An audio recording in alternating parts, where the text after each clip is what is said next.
ইজিপ্টে সব দেবদেবীদের মধ্যে ম্যাট ছিলেন সত্য, ন্যায়বিচার এবং মহাজাগতিক শৃঙ্খলার দেবী।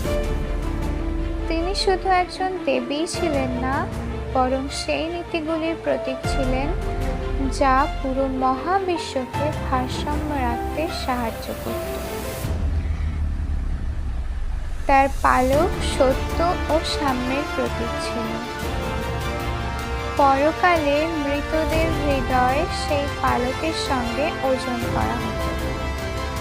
যাদের হৃদয় তার পালকের মতোই হালকা ও পবিত্র হতো, শুধুমাত্র তারাই আনত স্বর্গে প্রবেশের যোগ্য বলে বিবেচিত হতো।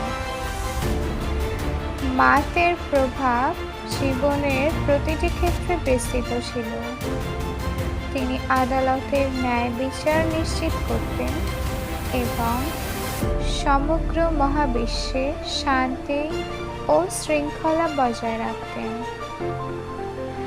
এমন আরও ভিডিও পেতে সাবস্ক্রাইব করুন।